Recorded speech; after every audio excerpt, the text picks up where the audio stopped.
afternoon. This is Jim from Bang Time Pool.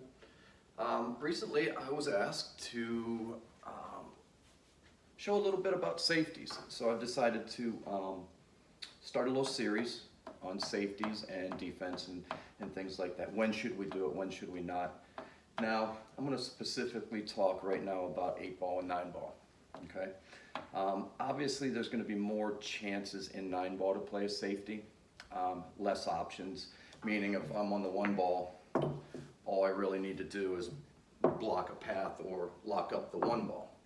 Versus if it's 8-ball, we have many more options on the table. Okay. In 8-ball, it's going to be a lot of pocket blocking, locking up balls, rolling into balls, things like that. So what I'm going to do is I'm going to show you a series of safeties that I think we need to touch on first before we go any further.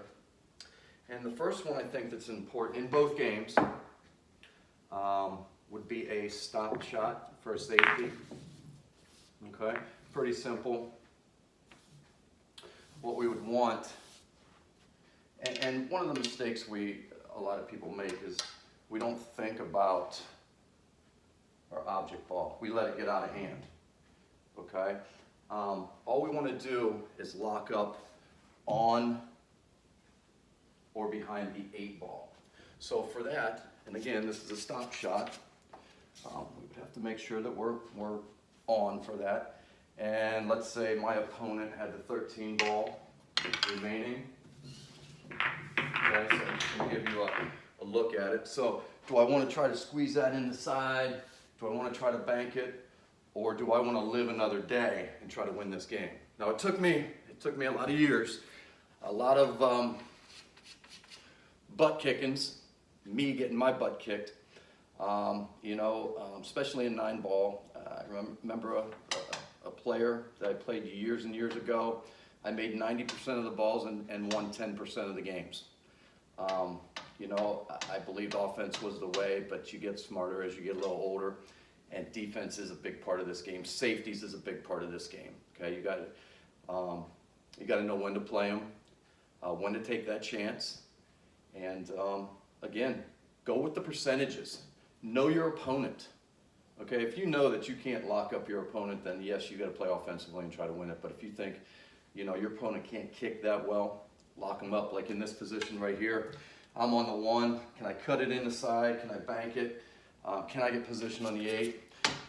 Simply all I have to do is lock up, put the ball in pretty good position. Now, I want to make my opponent shoot on the 13-ball. Okay, most likely, ball in hand, or, the ball's going to be somewhere down here where I can play the 1 and the 8. Okay, so my first one that we need to really go over is the stop shot. Now, one thing a lot of people do, we hit a stop shot hitting center ball. Now, we want to be real soft with our object ball, so you may have to play it a little bit under center, lengthen your stroke, and let it roll. Okay? The next one we want to play, and I'll keep it at this same location. Same situation, would be a soft roll. Okay, and we see this a lot in both games, but I'm going to give you an 8-ball example. So again, I'm in the same situation. Can I sneak that in the side? I don't know. Can I bank it? What's my percentages on the bank? Or can I tie it up into the 8? Now, this is going to take a lot of practice. I may roll this too far, hit the 8 and leave him an open shot. I might not roll it far enough, leave him a shot. Okay? But what we want to do is we want to make contact, and you're going to learn the angles and things like that, your deflection angles and things like that. But what we want to do is simply roll into the 8-ball. Okay? I actually got some help. I'm locked up on the 8, and my 1-ball is helping me out. Wasn't the best of safeties. Now, I want to talk about that a little bit too. Sometimes you don't hit the best safety. But anytime you can maybe get over a ball, okay, where we got to hit over hit over a ball, or if we can lock him up on a rail. You know, if this is his shot, you know, I played a safety and I left him a shot, but he's on the rail. That's a pretty tough shot to get position on the 8-ball. So you don't have to play the greatest safety in the world in order to be successful. All right, another one we see a lot, and I'm going to just switch to 9-ball here. So use a couple of these. Let's go on the 8 and the 9. I'll give you a little hint on this. So here's my situation. 9-ball, 8-ball. I didn't get great position, did I? So, am I going to take a chance to win this game? Am I going to try to bank this? Am I going to try to bank this here? Or what I can do is use that ball to block that other ball. Now, this is difficult because, again, it's getting the feel. What I like to do is when the balls are at this angle, what I do is middle of the cue ball, and I aim for the edge of this ball. And you'll notice that both of them, when I'm hitting a half ball hit, they're both going to travel pretty much at the same speed or the same distance. Okay, so if I do hit it hard, yeah, I'm going to leave that shot. So, you know, don't be afraid to use that ball as well. I mean, you don't want to really touch it, but if you do, you know, you're going to get a little help from it. So, you know, if this was my situation, again, I'm just going to roll it up. Okay, not very good. Not very good, obviously. But again, wasn't the easiest shot. What we want to do, and again, this is speed, this is repetition. Okay, my 9-ball, there's my situation. That's better. Okay, now, locked it up. Okay, so, you know, we're coming off the rail, we're going 2 rails into it, because remember, am I going 1 rail into the 8-ball? Again, a lot of situations. Okay, a lot of situations in this game.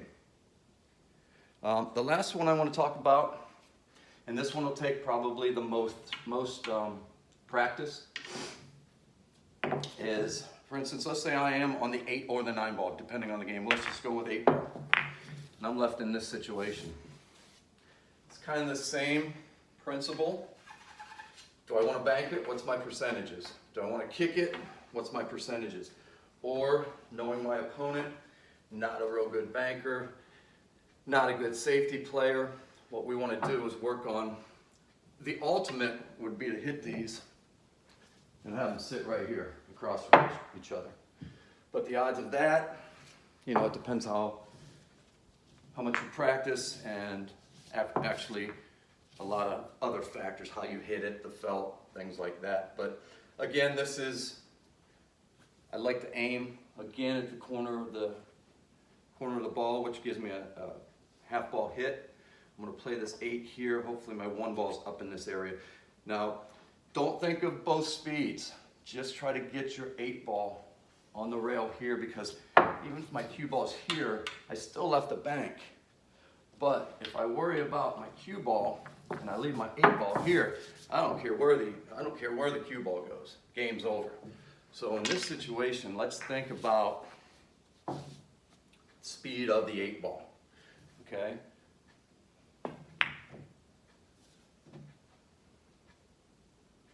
Not bad. Tough cut.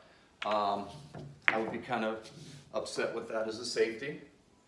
But again, half ball hit, a little bit more speed. Okay, as you can see, they're both rolling about the same. And again, we can set these drills up anywhere we want and work on it. That's probably my better one right there. Yeah, I left the bank, but again, what did I say my perfect one was? On the rail, not too bad. Okay, I like that better than my chance of banking that ball here, okay? Again, if I miss, I sold out, okay? That's a sellout right there, game over, okay? So again, let's work on these safeties. You can set them up any way you want. Work on them. We're going to keep going with this series. Comment for me. Give me a thumbs up. Subscribe if you haven't. We still have about 45% of people watching the channel that haven't subscribed. Okay, help us out a little bit. We are building, and I appreciate all the comments, all the positive comments out there, all the support, and I hope everyone's out there staying safe. This stuff is getting crazy. Let's just keep working on our game when we can. I know not everybody has a table at home, but I do have some drills that we can do at home without a table. Check out my videos if you haven't. Make sure we're getting our fitness in. That's another thing that we need to keep going. I do have videos on fitness as well. And other than that, stay safe and have a good one.